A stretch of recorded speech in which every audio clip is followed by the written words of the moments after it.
This introduction is specifically for the YouTube audience. If you're watching this is a public section of my podcast, which is usually just on Patreon, but I wanted to share the kickoff for my Twin Peaks Return rewatch series that I'm going to be doing on this podcast.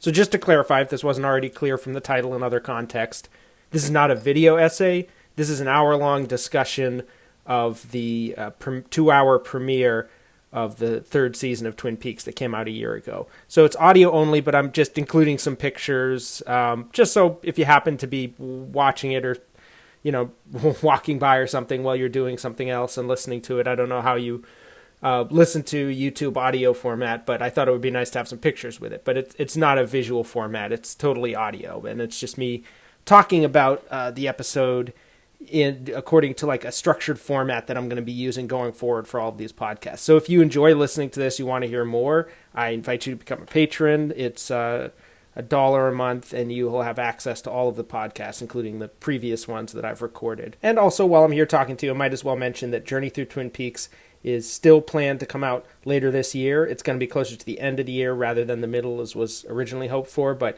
I'm working on a lot of different projects, balancing between them, and I want to make sure this gets the attention it deserves. So you can expect new chapters of that video series in late 2018, so keep your eyes peeled for that. For now, the main way I'm going to be addressing Twin Peaks will be through these Patreon podcasts week to week. This is part of a longer episode, so there's like a film review, some discussion of other podcast recommendations, a look into my own archives, but all of that stuff is just in the Patreon episode. I figured I would just put the Twin Peaks section online since it's already pretty long enough, and that's kind of what I wanted to highlight to share with people as we start to celebrate the first anniversary of that season of Twin Peaks. So hopefully you like what you hear, and thanks for listening.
Enjoyed revisiting the premiere of season 3 tonight.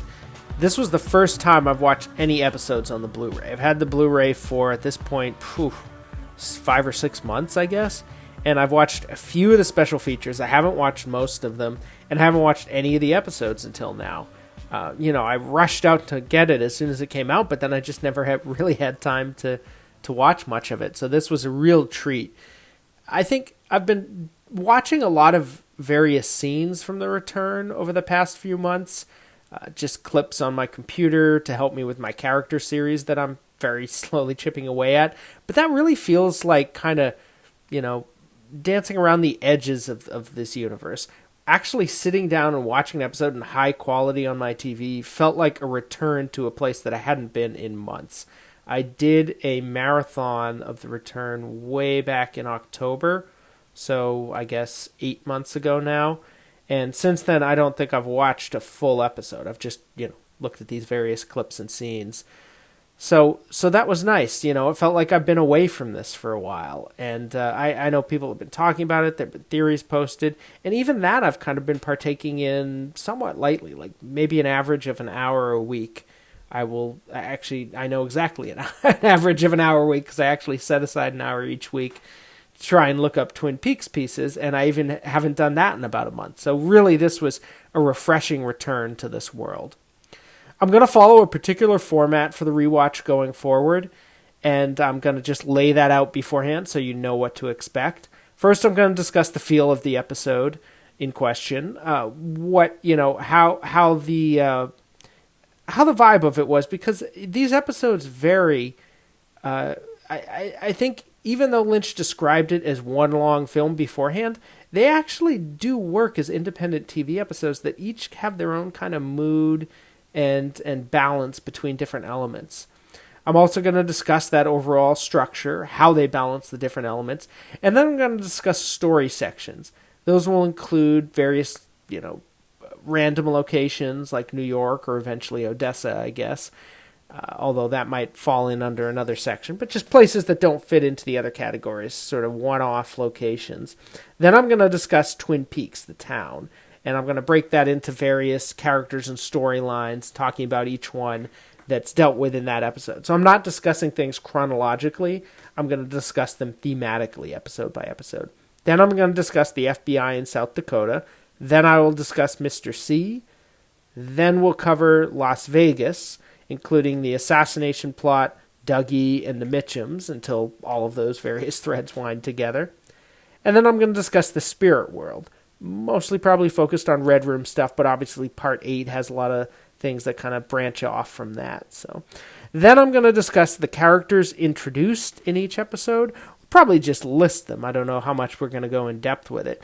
But the new characters introduced and the old characters reintroduced.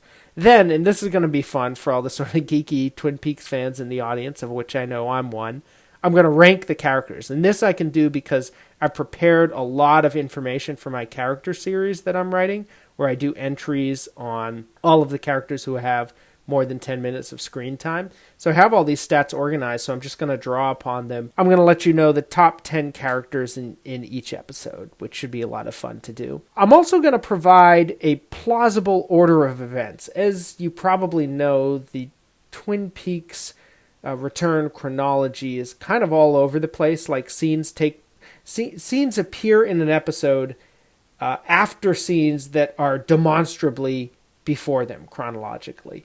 So it gets really complicated. A while ago, when I was preparing the character series last fall, I came up with very large help from people who had already done a lot of the groundwork for this.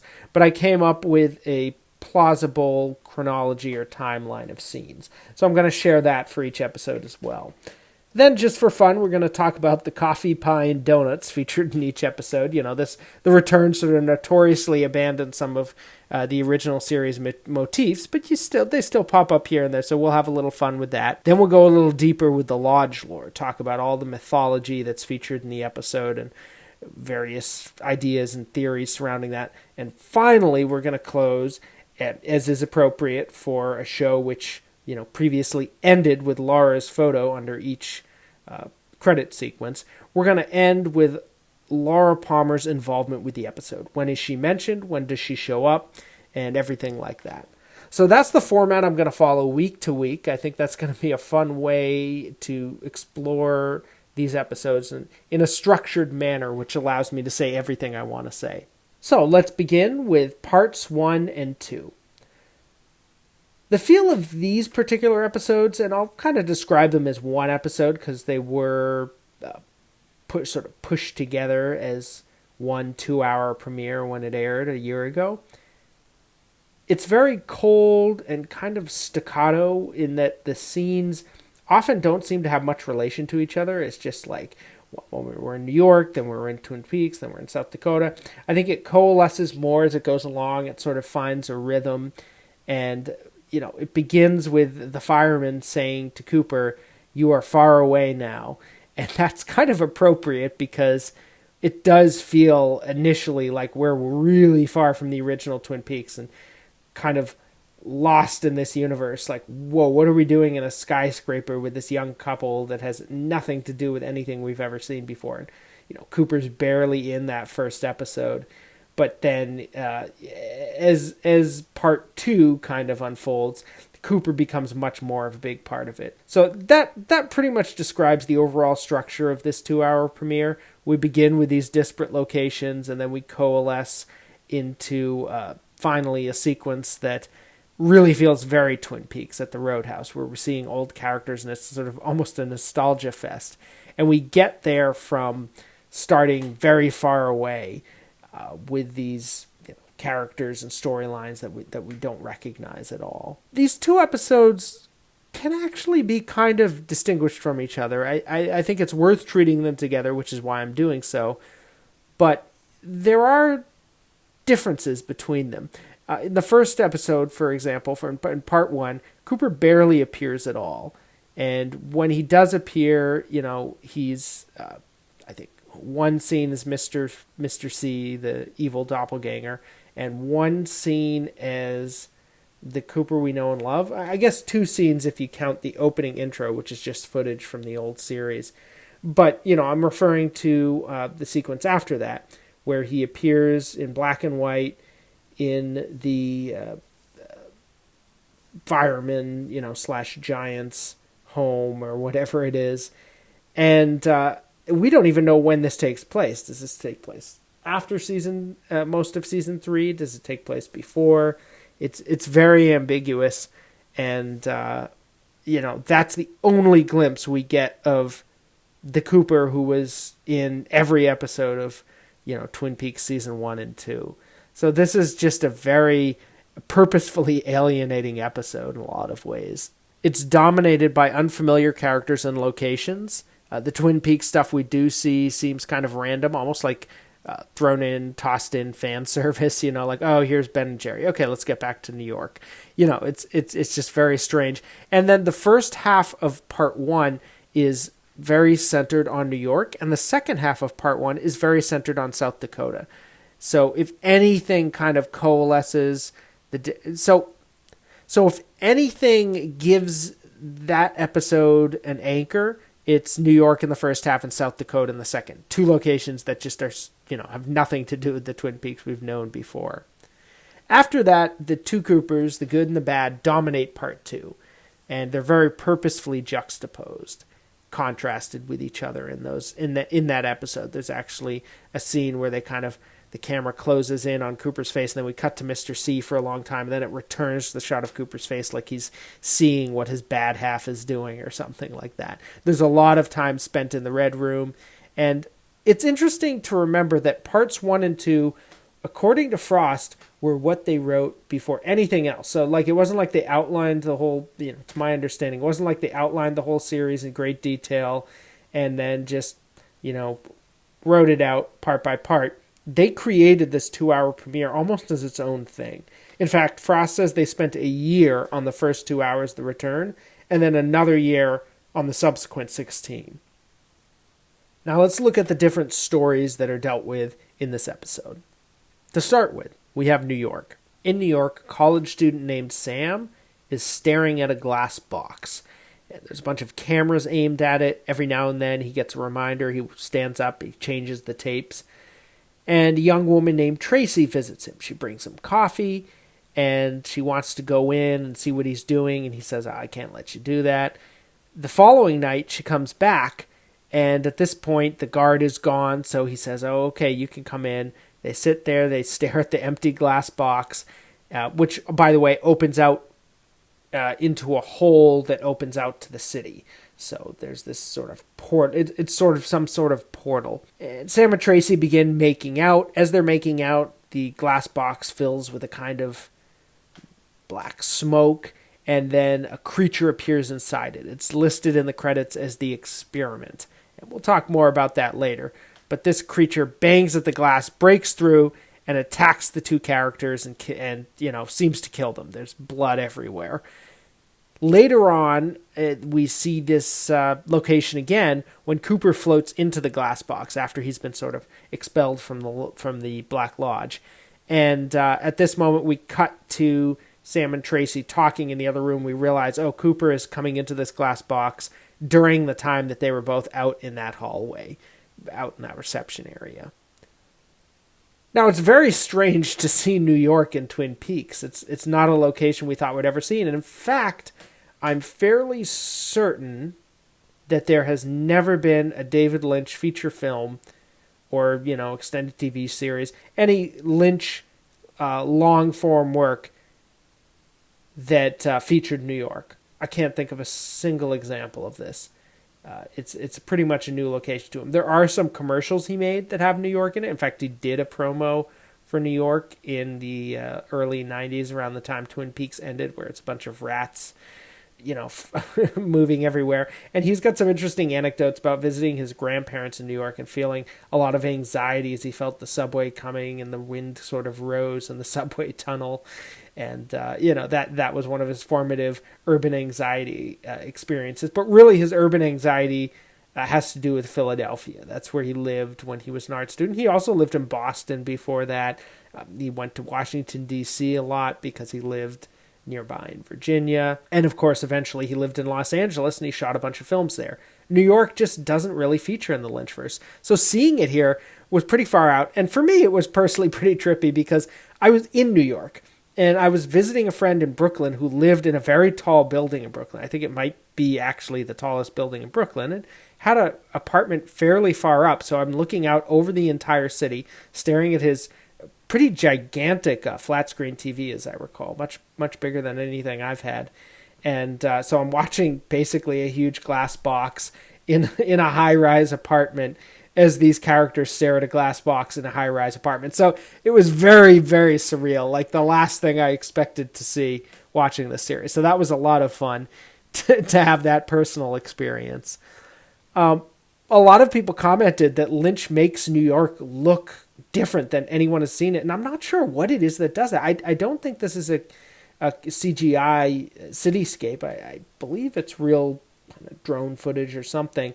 I think it might be with the color grading. There's just something about the texture of the image that is really striking and kind of beautiful. Like I just love how he does it. Now I know the shot that zooms in on this particular building, I think that is CGI, but these other shots, just of the New York skyline, which, as people have pointed out, we've seen a million times before, it feels different and very vivid. So I loved that, and I still can't put my finger on it. I'd love to hear from people what they think might achieve that. Inside of the room where Sam and Tracy are sitting, there's a kind of a fascinating texture there as well, because you have this super sleek, high-tech glass box, steel glass, these cameras pointing at it, but it's against a very old, worn brick wall.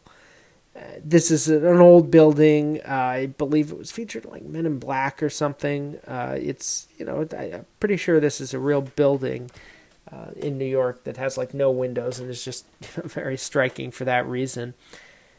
And but this interior location, this brick arch, reminded me of a quote from Carl Jung from his memoirs, A Dream That He Had, that I've always found really fascinating. So I'm going to read that whole excerpt, and you can kind of make of it what you will. This is sampled on my blog, and I'll post the link below in the description so that you can check it out if you want. I titled it Back and Back and Back, which was a reference to the book The Giver by Lois Lowry. Here's the quote from Jung. "This was the dream. I was in a house I did not know, which had 2 stories. It was my house. I found myself in the upper story, where there was a kind of salon furnished with fine old pieces in Rococo style. On the walls hung a number of precious old paintings. I wondered that this should be my house, and thought, not bad. But then it occurred to me that I did not know what the lower floor looked like. Descending the stairs, I reached the ground floor. There everything was much older, and I realized that this part of the house must date from about the 15th or 16th century. The furnishings were medieval. The floors were of red brick. Everywhere it was rather dark. I went from one room to another thinking, now I really must explore the whole house. I came upon a heavy door, and opened it. Beyond it, I discovered a stone stairway that led down into the cellar. Descending again, I found myself in a beautifully vaulted room, which looked exceedingly ancient. Examining the walls, I discovered layers of brick among the ordinary stone blocks, and chips of brick in the mortar. As soon as I saw this, I knew that the walls dated from Roman times. My interest by now was intense. I looked more closely at the floor. It was of stone slabs, and in one of these I discovered a ring. When I pulled it, the stone slab lifted, and again I saw a stairway of narrow stone steps leading down into the depths. These too I descended, and entered a low cave cut into the rock. Thick dust lay on the floor, and in the dust were scattered bones and broken pottery, like remains of a primitive culture. I discovered 2 human skulls, obviously very old and half disintegrated.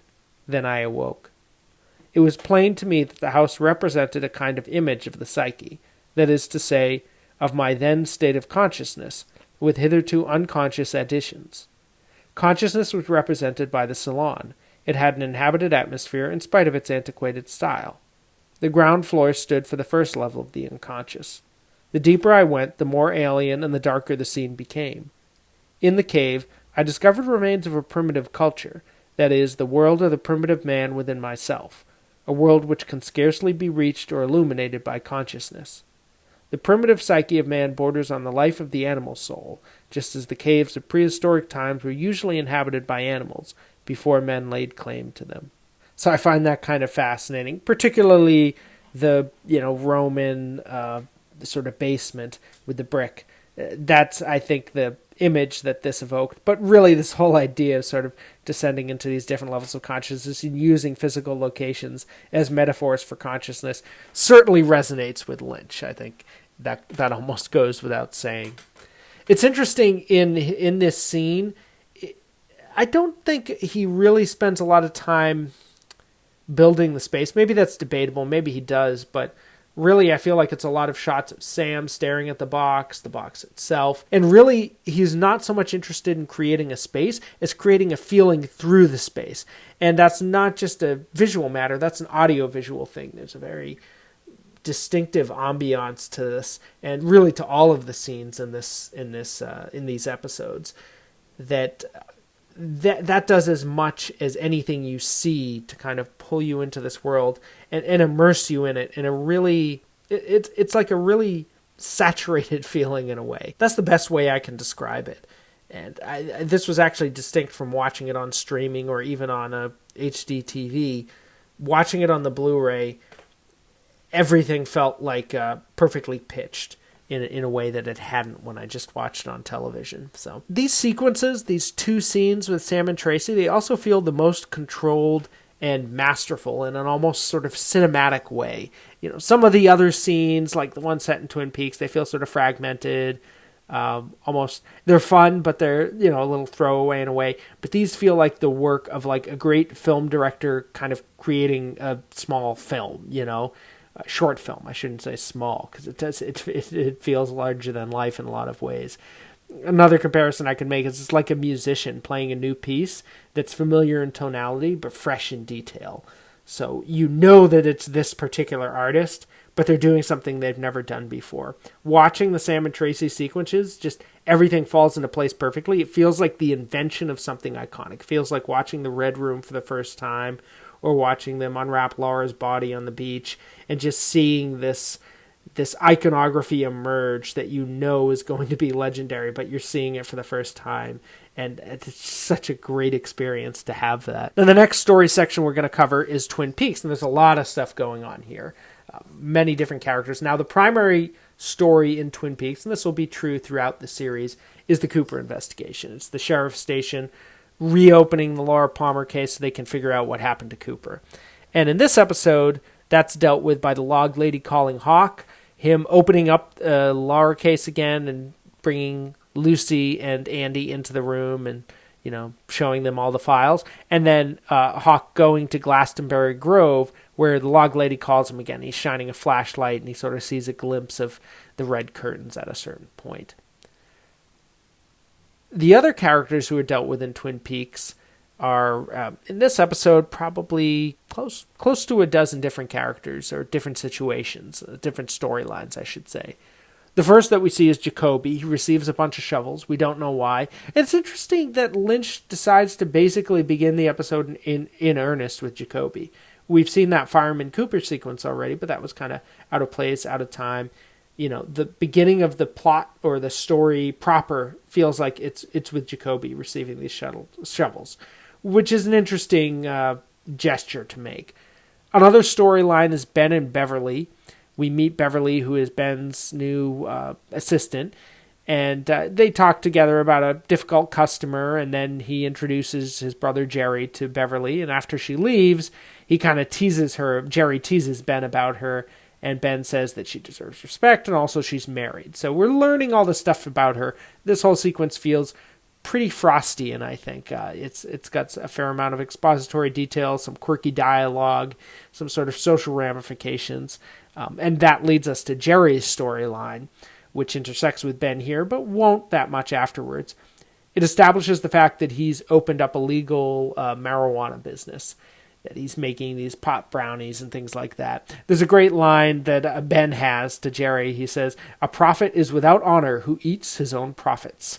And that line feels particularly Frostian, I think. The Great Northern set also feels kind of isolated. I'm not sure where they shot this, if they actually went up to like the Salish Lodge and shot it. My suspicion is they shot it on a constructed set in Los Angeles.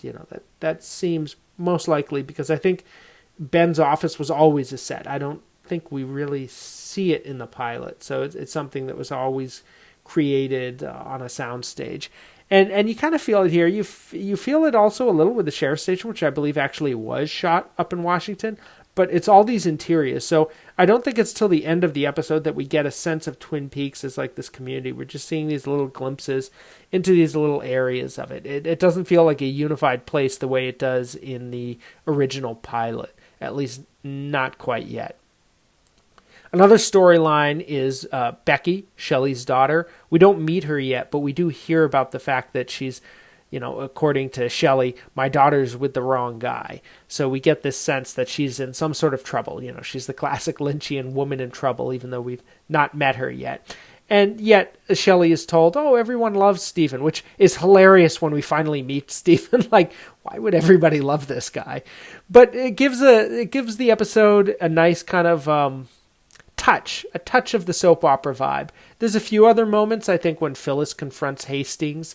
There's definitely some sort of Dynasty Dallas melodrama going on there. But for the most part, it's not a very soap operatic episode. It really avoids that element which was so central to the earlier Twin Peaks. But this is a nice moment where it's like, okay, we're getting that little sort of domestic drama subplot within this story. We also get the Shelley Red storyline, the seeds planted of that. Shelley's hanging out at a table with her friends at the Roadhouse, and Red, played by Balthazar Getty, points at her and with a sort of a cocked gun finger kind of gesture, and she smiles at him. So something's going on there, and of course we wonder, well, gee, what happened to Bobby? So that's a nice kickoff to that little storyline, which really won't go too far, but we do get a few more glimpses of it. We also meet Jean-Michel, who it's probably a stretch to say he has a storyline in The Return. He has one other scene, but he's serving the bar, serving at the bar there. And we kind of wonder, wait, why is that Jacques Renault? It looks like the same actor. What's going on there? We find out more later. James's storyline is also introduced in the same scene at the Roadhouse. He eyes Renee, one of Shelley's friends, and kind of looks away when she catches his eye. And Shelley, teases her, oh, he likes you. And the other friend says that James is weird. And Shelley explains that he was in a motorcycle accident at one point. He's just kind of quiet now. And then she says the immortal line, James is cool. James has always been cool. So we haven't seen the last of James, although it'll take him a dozen episodes before he shows up again, which is kind of funny. We also meet Freddie, James's friend. He doesn't have too much of a story in this episode, except we do learn that he's coming to the Roadhouse for the first time. That plus his British accent tells us, he's a stranger in this town. And that'll be relevant later on. And finally, in the Roadhouse, we get, I guess you could call it the Roadhouse storyline, where bands play and characters talk. In this case, the Chromatics are the band, and they're really perfectly suited to this vibe. This is the first scene where the Twin Peaks mystique really manifests itself. It's not just, here's a couple characters or locations or plot points from the original Twin Peaks, but really Lynch and Frost want to make a whole new story, and they're just, using their old show as an excuse. This is the first scene that's like, oh, no. This is at least partly about returning to this world and luxuriating in it a little bit. It's just a very powerful moment. And finally, we meet Sarah again. This is going to be a storyline which kind of flickers and comes in and out throughout the return, but really feels very, very central to its soul. And in this scene, all we see is Sarah watching lions goring beasts on TV. You know, they're just mauling some kind of wildebeest or something. She's smoking and drinking a little bit and watching it in her house, same old house, you know, the Palmer house that we've seen before. We will return to this. Finally, there's a random, you can't call it a storyline, it's basically a non sequitur. An insurance man visits the sheriff's station and Lucy confuses the hell out of him and he walks away. The only purpose of this scene is it sets up that there's going to be two Sheriff Trumans, or rather that there's a new Sheriff Truman, because we already know about the old one. It's funny, at the time, there was a lot of speculation. This insurance salesman, he is going to be the key to the return. Be ready. This is a throwaway scene, but, you know, this is going to come back in a big way. I think the Entertainment Weekly podcast host said that. And, of course, it didn't remotely come to be. You know, one of many cases of Twin Peaks sort of teasing us with something and then just being like, nope, that's all it was. Just a tease. So that's kind of funny. Another storyline beyond Twin Peaks and New York is the FBI in South Dakota. As far as the FBI half of that, we don't see them at all this episode. There's no Gordon Cole, there's no Albert, there's no Tammy yet. So the FBI isn't in it. South Dakota definitely is, though. We deal with the Hastings case. And in this plot line, Marjorie, this woman living in an apartment in Buckhorn, South Dakota, she discovers an odor coming from her neighbor's apartment. She calls the cops. They kind of futz around, try to find a key to the place. There's a whole long, extended, particularly Lynchian, frustrated scene where they're trying to, get in touch with the maintenance man, and then he's really confused, and everybody's just looking at each other. And then finally they get inside, and they find that Ruth Davenport's head is lying in her bed on top of a mysterious body, which we later will learn is Major Briggs's.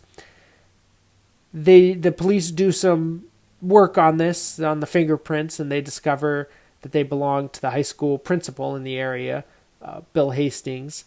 And they go to his house, they arrest him. Detective Mackley, who is kind of the lead investigator on this and is friends with Hastings, interrogates him.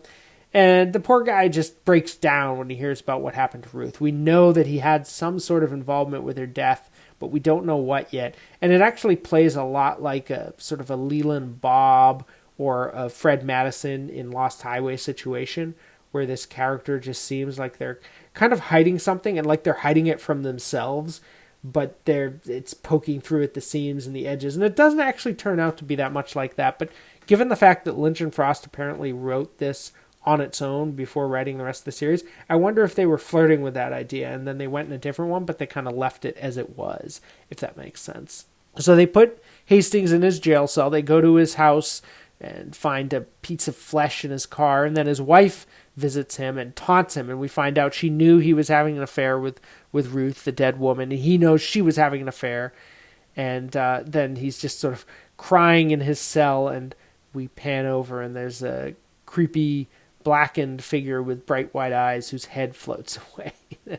One of the earliest examples of Twin Peaks: The Return's penchant for really cheesy effects that don't even try to be convincing in some, physically plausible way. I think the head is there, and then another head just like imposes itself on it and floats into the air. It's actually kind of funny. Phyllis Hastings tells George, Hastings' lawyer, that he knows about their affair, and later we'll learn that George dies. It's like sort of a throwaway character who seems like he's going to be really important, but kind of isn't.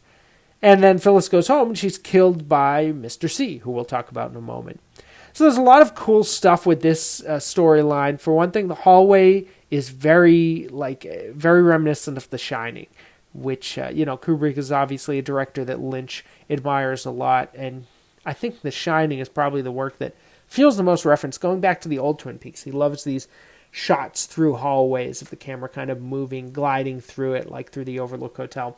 In this one, the camera doesn't move, but even just the shot down that hallway evokes that. Lynch really relishes digging into these little corners of the world. I think he's kind of liberated in a way from not having to stay within the location of Twin Peaks, And even though, of course, on the old show, in Twin Peaks, he'd like to do this too, but you really see it in the new series, and you really see it in this episode, where he's just digging into these obscure, far-flung corners of the Twin Peaks universe, and having fun with that. You know, Hank, the maintenance man's whole bizarre tirade about, oh, I know this person, you know this person, you're trying to arrest me for that, and then he calls somebody on the phone and is telling them, you know, all this stuff that has nothing to do with anything. We'll never see him again. We'll never hear anything about any of this again.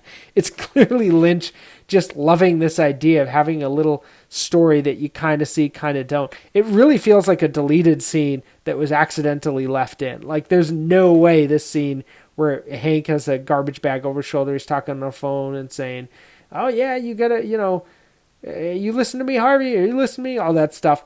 Like, it doesn't belong in this episode at all, but I love the fact that it's there. And this little glimpse reminds me of an anecdote that Lynch likes to tell, which I think Andreas Halskov has quoted a lot. This idea of looking in through a window and seeing somebody walk through with a knife, and you go, oh my God, are they killing someone, or are they just cutting something in the kitchen? You don't know. And it's the not knowing that's fascinating. You know, this whole idea of not solving the mystery. There's a lot of that in The Return. You know, it's really like kind of the predominant method in a way. But these little flourishes where he introduces a character and situation and, you know, obstinately refuses to resolve them, these are kind of the quintessential example of that. Now, here's a fun fact for you. One of the two cops who opens up Ruth Davenport's room, the actor who plays him, and I'm talking about sort of the more slender cop, maybe slightly older than the other one, the one who says, I can't remember if he says, oh boy, or oh no, you know, whenever something happens. This guy with the white hair, he is the son of the actor who plays Bushnell Mullins, and he is also the son of the woman who plays Jeffrey Beaumont's mother in Blue Velvet. So this guy's got connections all over the Lynchverse. I thought that was a lot of fun when I found that out. A lot of these minor characters actually have tons of screen time in this episode. If you rank them, and we'll discuss that in a moment, you see that almost none of the old characters are in the top 10 of this episode, and tons of characters who are only in this episode are in that top 10. So it's kind of funny that way. The interrogation scene, by the way, of Bill Hastings, that's my favorite scene with him in it. The later one where he's weeping to Tammy, that's a little over the top for my taste. I love this one where the actor who's playing him, God, I'm having a brain freeze. I'm not going to look it up, but the actor from Scream and Scooby-Doo, he's just got these incredible tics where he kind of grimaces and hesitates and says something and makes an awkward expression and then kind of retracts it, and it's just so much fun to watch. And it's even more fun in a way when he's, even though that scene's my favorite, I also like the scene where his wife comes and visits him and they're pushing their faces into each other back and forth. It's very funny. Now, the last scene of part one, if you treat these as two separate episodes, is the scene where they discover the lump of flesh in Bill Hastings' car. And it just struck me this time watching it. That scene, it feels like if you're watching that, you're like, did I tune into the wrong show? Like, how is this Twin Peaks? Just everything about it. I don't know, the procedural manner, the location, the actors, the characters who have nothing to do with anything we've seen in Twin Peaks before. It's just really striking how the first half of this 2-hour premiere, the part one, is very stubbornly like anti-Twin Peaks. And that's, of course, something Lynch and Frost have always done, particularly Lynch, but a lot of the collaborations between them too. The season 2 premiere does this. The film Firewalk with Me does it. They just would do this over and over. Also, just one last note on this, the South Dakota stuff. It feels so away from Twin Peaks, like it's conventional with a slight skew to it. And I think the figure of Mackley, the detective, is the perfect representative of that. He's very much like a straight character compared to so many other Twin Peaks characters. He's like, got nothing particularly quirky or eccentric about him, but he does have kind of an offbeat, everyman quality. I love the way he delivers certain lines, like, she's had a really rough day, I believe. He just throws in these little expressions here and there, which feels very Lynchian. The next storyline that we're going to talk about is Mr. C, the evil doppelganger of Cooper. We meet him when he visits a cabin in the woods somewhere in, I guess, South Dakota probably. He meets Otis and Beulah, these sort of hillbilly crime lords, which I just love. Here's another example of Lynch grafting this whole evocative world and just giving us a glimpse of it, not telling us really what's going on. And he gets Ray and Daria, his two associates, from them. And then the next time we see Mr. C is in the second half, the part 2, where he is in Phyllis's home. She seems to recognize him, which suggests maybe he was the lover that she, Hastings spoke about when he said, "I know there was other people too." And he says, "You follow human nature perfectly," and shoots her in the eye, kills her. And then we see him in a diner talking about Hastings' secretary and trying to reach her with Ray and Daria. And there's a tension between him and Ray. They just seem to be picking at each other. And Mr. C has this line about, what I want and what I need. He says, I don't need anything. I want this. And that reminds us, if we kind of follow the thread, and this is something a lot of other podcasts have pointed out before me, it's a little bit of a callback to something Cooper, the good Cooper, said to Audrey way back in season 1 when he said, what I want and what I need are two different things. So that's kind of fun. Mr. C ends up going on just a killing spree, basically. He kills Jack, one of his associates, then he kills Daria very brutally. It's one of the most sort of disturbing sequences in The Return. And he finds out Ray has been arrested and put into prison in another corner of South Dakota. And so he goes on his laptop and he looks up Yankton Federal Prison, gets some information about it. It seems like he's formulating a plan there. He also communicates supposedly with Philip Jeffries, the David Bowie character, but it's got a different voice, and it's hard to say exactly who that is. That's something we'll return to as well. And finally, Mr. C talks to Chantel, one of his criminal associates, and also, it seems, some sort of lover, and he tells her they're going to meet again in a few days. Everything with Mr. C seems to have a very cold feel to it. His car that he drives up is very shiny and sleek and sterile. It's interesting, later we find out he's the billionaire that's referred to in the New York scene. We get that confirmed in the final dossier, but even in later episodes of The Return, it becomes clear. And it just, even though he drives a very nice car, otherwise it doesn't seem to suit this character, who seems very kind of rough and down to earth, in his demeanor, and certainly in his associates that he keeps. It's interesting, even the parts of this story, and really the episode as a whole, even the locations that have more organic textures and brighter colors, like for example the cabin that Mr. C walks into, they still feel kind of cold and austere in some way. In that cabin, when Daria and Ray kind of pop out from the back, I remember watching it at the time and feeling like they were almost like manufactured for Cooper there, which is funny because later, "you were manufactured" becomes a line that they say about the Tulpas and everything like that. But it feels like Cooper came here and was like, "I would like to request 2 criminal associates, please." And they put a coin in a machine, and Daria and Ray popped out, and there they are. It's kind of funny in that sense. By the way, I think that this is the only time, if I'm not mistaken, the only time in the entire series that the doppelganger is called Mr. C. I can't think of anything else off the top of my head, and it's just funny that name has caught on. I think that's the most popular name for the doppelganger, and it's only said once by Otis. The biggest question, which I think we'll return to a lot on this rewatch, is what is Mr. C doing, and why is he doing this? There's been a lot of suggestion that maybe he's actually just fulfilling Cooper's mission in sort of a more twisted and violent way, but actually doing what Cooper set out to do, supposedly, as we learn later, looking for Judy and everything like that. Do they actually share the same purpose? I'm kind of fascinated by this possibility, and I don't know what to say about it yet. I'd love to hear what other people think. The next storyline is Las Vegas. We don't see too much of that yet. We see nothing of Dougie yet. We see nothing of the Mitchums yet. They don't exist yet in terms of the plot. But we do see a bit of the assassination plot. We meet Duncan Todd, this ominous figure who hires somebody, says give her some money, and then his assistant asks, why do you work for this horrible person? He says, never work with somebody like this. It's this whole ominous, unsettling scene, especially on the first viewing when you have no idea where it's leading and you recognize the actor as the guy who saw the creature behind the Winky's Diner in Mulholland Drive. This scene is actually the perfect example of a Mulholland Drive sort of enigmatic vibe, where you get a throwaway scene with a character in a situation that's just all about creating mood, except because this is an 18-part series, they actually will turn this into a plot device. So it's sort of an example of what could have happened with Mulholland Drive if it had turned into a TV show as was originally planned. By the way, Patrick Fischler, for some reason, he just really looks like a ventriloquist dummy in this scene. The suit that they've got him in and the expressions he makes, it's just like makes him both funny and very creepy. And it's interesting to watch this after the rest of the series.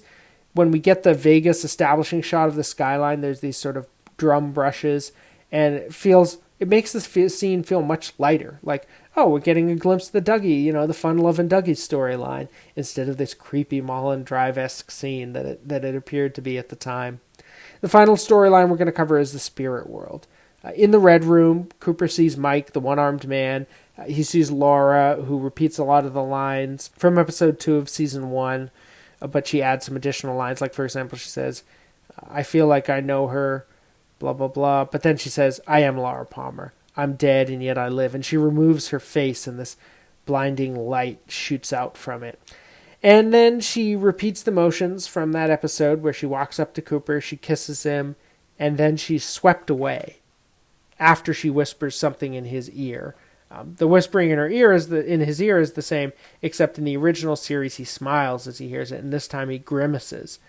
And then she screams, she's pulled away, something has happened. Of course, that'll play out later in the series in a way. Mike returns, he leads him to the arm, who is no longer a little man in a red suit, but a tree with some kind of brain or chewed gum stuck to the top branch. I loved this when I first saw it. This was maybe my favorite thing about the premiere, was the fact that they came up with this character. I just thought it was hilarious.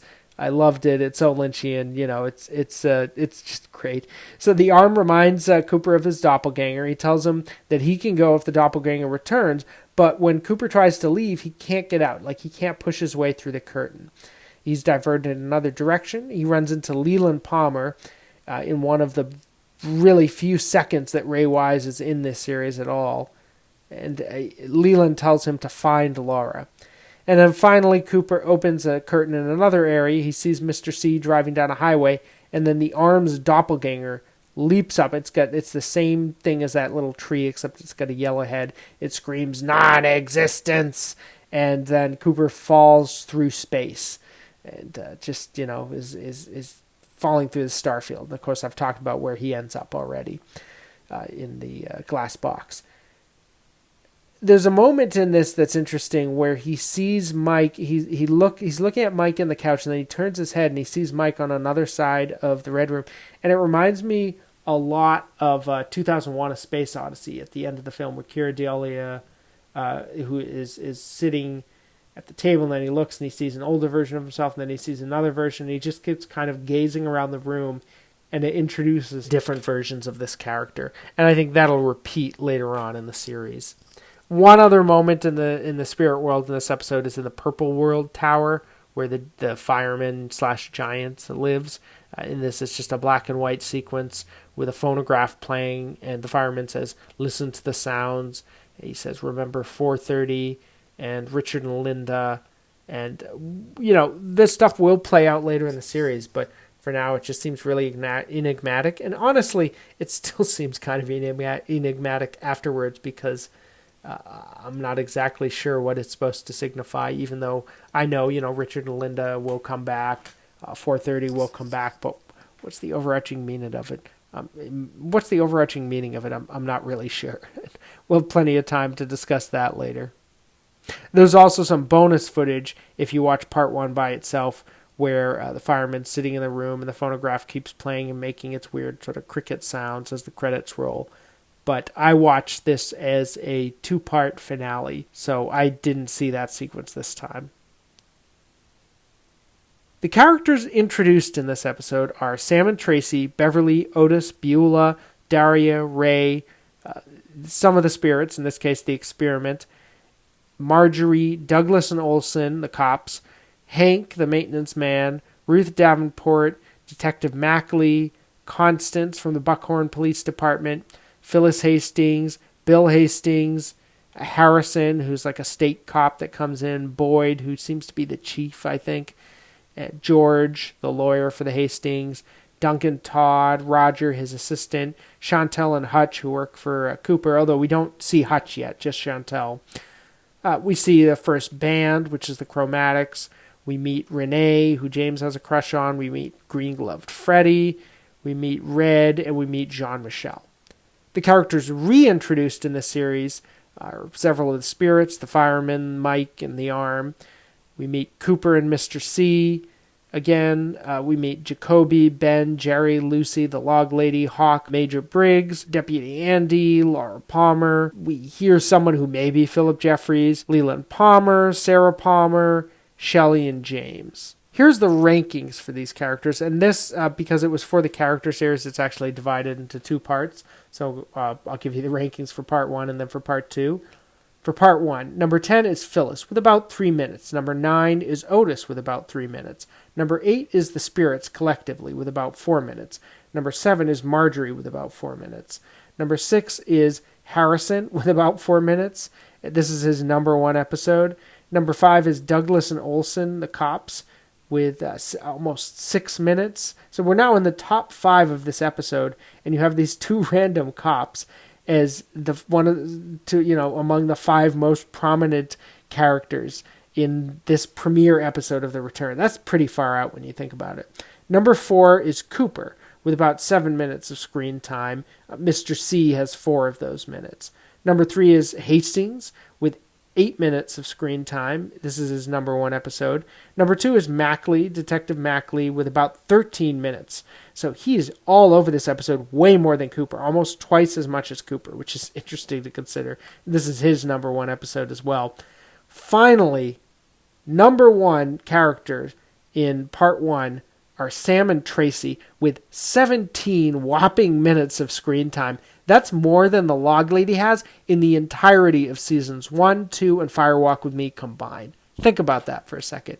In this 1 episode, this young couple staring at the glass box are on screen more than the Log Lady in the entirety of the series that she was like a legendary character in.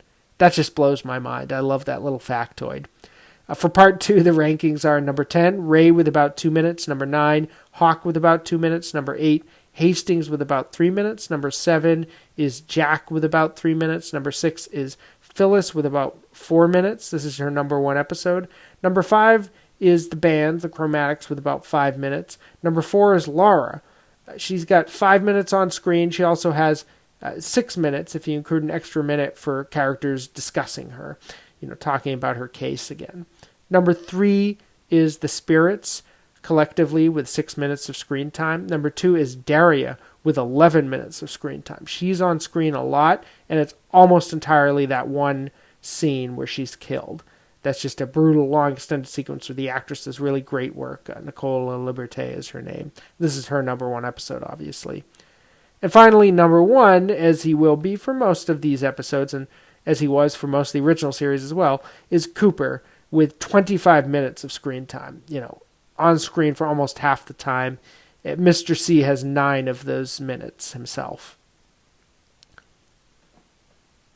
The order that these events take place on is a little bit difficult to nail down. Some of these scenes could take place theoretically at any point. They don't have to take place at one point or another. Here's the timeline I come up with that I think makes sense. I think on Wednesday, September 21st, 2016, Jacoby receives his shovels, and Sam and Tracy have that first night where she brings him the coffee and he says he can't come in. On Thursday, September 22nd, 2016, Sam and Tracy are killed in the glass box room. Ray and Daria join Mr. C at that cabin. And I like to think that this is the night Sarah watches TV because, as somebody pointed out, she's staring at a box watching this vicious, violent attack. And if she's connected with Judy, the idea that Judy is killing Sam and Tracy at this exact same time in New York seems really appropriate. This is also the night that Ruth Davenport is killed. So that's not a scene we see in the Return, but I think that's when this takes place. On Friday, September 23rd, Ruth's murder is discovered. A body is found in the room. Thinking about this now, I suppose this could actually be several days after Ruth was killed because there's that, odor. It suggests the head has been in there for a while. But if I remember correctly, the way that they described the timeline when they arrest Hastings suggests she was killed just 2 days earlier. I'm not sure. There were reasons that I came up with all this, so I'll have to believe myself on that. So, again, Friday, September 23rd, 2016, Ruth's body is discovered. The log lady calls Hawk for the first time. Duncan talks to Roger, and we get that diner scene with Mr. C and Ray sort of arguing back and forth. On Saturday, September 24th, 2016, the salesman visits the sheriff's station. All the stuff with Hastings happens where he's arrested, he's put in jail. The Laura case is reopened. Mr. C kills 3 people, including Phyllis Hastings, and Hawk walks into Glastonbury Grove. And then I believe we skip a day. Monday, September 26th, is when Ben's scene takes place. It could take place, on this weekend when these other scenes take place, but, I think for whatever reason it seemed to make sense that it happens right before Jerry gets lost in the woods. So that's even though that's one of the earlier scenes in the episode, that seems to be one of the later ones in the timeline. And who the hell knows when the fireman scenes take place? That could be anything. Coffee, pie, and donuts. Pie and donuts we never see in the episode. We see coffee quite a lot. Sam and Tracy drink coffee. Constance is drinking it when she finds Hastings' ID. And later, the cops ask Hastings if he wants coffee, and he says no, he's okay with water. We see a cop drinking coffee when Phyllis exits the jail, and later the log lady offers coffee and pie. We don't see them, but she puts the offer out there to Hawk, and Hawk also tells Lucy to bring in donuts, which we also don't see. So that's our coffee, pie, donuts motif for this episode. Now, how about the lodge lore? What do we find out in this episode for that? We get our first glimpse of the fireman's lair, as I mentioned. We see Judy in the box, and when I think it's safe to say this is Judy because it's just there's enough associations there, which we'll probably get into at a later date. It's officially described as the experiment. I think maybe as the experiment model. There's one episode. The experiment is in this and part 8, and in one of them she's described as an experiment model, and the other is described just as the experiment. And she's played by the same actress in both cases. Now, what's interesting is there's a line through her neck here. I don't know if that's just a shadow. To me, it suggests she has something to do with Ruth being beheaded. And I think it's interesting that when they go to that, they find that bed in South Dakota, they see Ruth's, basically a woman's head on a man's body. And if you look at this creature in the glass box, it could be a man's head, a decayed kind of head, on top of a woman's body. And of course, later we see Major Briggs's head floating through space, so who knows, but that's kind of interesting. I don't know if there's really a connection there. I wonder, too, Judy attacks the characters when they're making love. Is sex what attracts her, or is she attracted by some sort of feminine energy and male attraction to that? Certainly later when Cooper is making love with Diane, people have speculated that they're also summoning Judy the way that Sam and Tracy accidentally did. I'd love to hear other thoughts on that. I'm not sure where I come down on that stuff. I do think it's significant that later the frog bug will crawl into the little girl's mouth after she has her first kiss.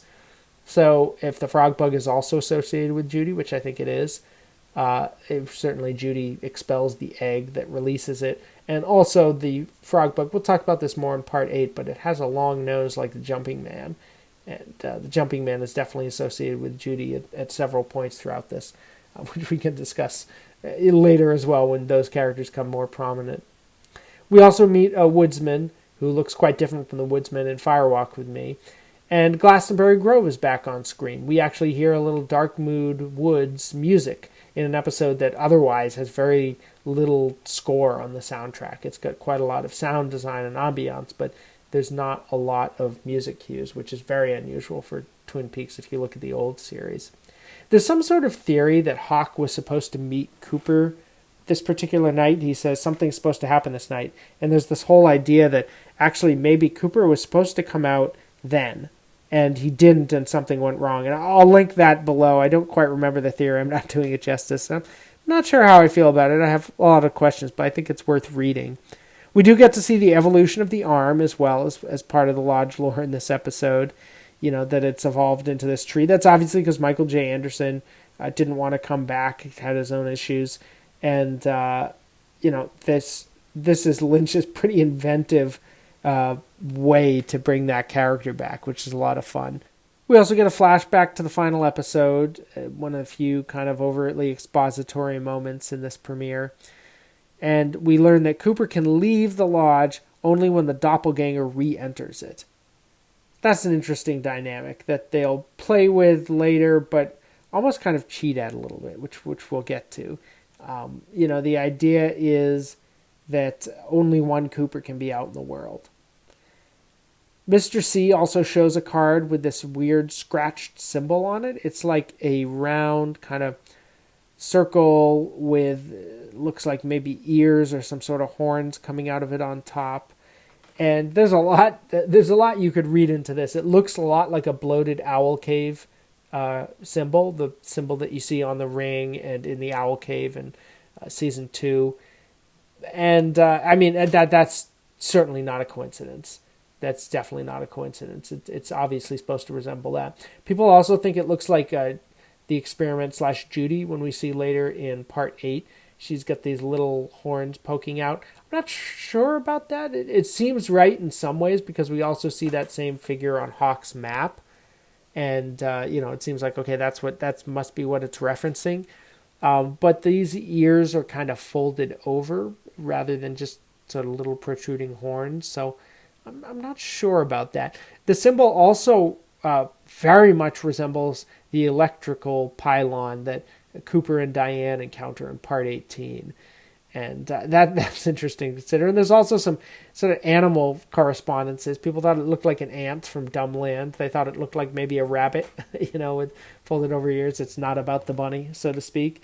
And also, I thought it looked kind of like a black dog, like the black dog runs at night, which we never found out more about other than just that song on the soundtrack of Fire Walk With Me.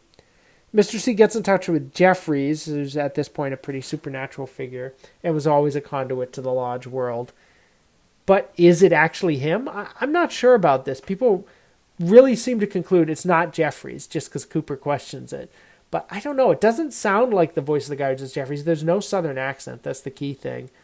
But also, additionally, it doesn't sound like Philip Gerard or other people that fans have speculated, oh, gee, maybe this is who's impersonating Jeffries here. I'm not sure what's going on here. I really don't have a read on that particular situation. It is worth noting, though, that when the character says, I'll be with Bob again, I think this is the first time Bob is mentioned in the series, and the only time in parts 1 and 2. Another thing I'm curious about is if there's anything to sort of be teased out about how Cooper walks around the Red Room, what he sees in what order, if that matters in some way. And I think John Thorne's going to be writing about these episodes or discussing them with someone soon, so hopefully he has something to say about all that. I think he's kind of the perfect one to take a look at that, Also, Cooper actually names the Black Lodge, which felt kind of jarring, honestly. It's not something Lynch usually referred to. He has one line about quote-unquote the Lodge in Fire Walk With Me. Doesn't even mention the Black Lodge. But in this, you have Cooper say, that place you know is the Black Lodge. I'm supposed to go back there. Or that place people know is the Black Lodge. He mentions it explicitly. But he also says that place people know as the Black Lodge, which suggests that's not like an official title. That's just like something people have called this strange realm that he's apparently going back to. One last thing about the Lodge lore, I find it interesting that as Cooper falls through space, he's getting closer, close to the camera, he's shaking, it's like, where's he going to go, where's he going to go, and boom, we cut to the Palmer house, which I think is relevant later because that is somewhere that Cooper wants to go. Finally, let's talk about Laura Palmer in this episode. She's in the opening sequence in a big way. They show a scene from episode 29, the finale, where she tells Cooper that he'll see him again in 25 years. And that was obviously the hook into this series. Lynch and Frost had forgotten about that line, and when they rewatched the finale, they were so taken with it, they're like, we got to put that in here somehow. She's pretty prominent in the flashback that follows this sequence, where you have a shot of the hallway, where, that we saw in the pilot after her death was announced. We see the girl running through the green in the center of the high school in slow motion, and we slowly close in on Laura's portrait in the glass display case at the school, and Twin Peaks, the title, comes over that photo, which is very remarkable. That's Lynch saying right at the outset, listen, Laura is still the center of this. Even though you're not going to see that much of her, just remember, she's always the key to all of this. Inside the Red Room, we get Laura, of course, talking to Cooper, that whole extended sequence. But we also have Find Laura. And finally, as I said earlier, Hawk reopens the case. So even if we're not seeing some bizarre incarnation of Laura, we're going to be dealing with her tragedy and the way it affected this town. So even though we've moved very far away from the premise of the pilot, this very contained look at the self-enclosed world there, everything circled around the death of Laura Palmer, we've gone a long way from there, but Lynch wants us to remember that, Laura is still the one.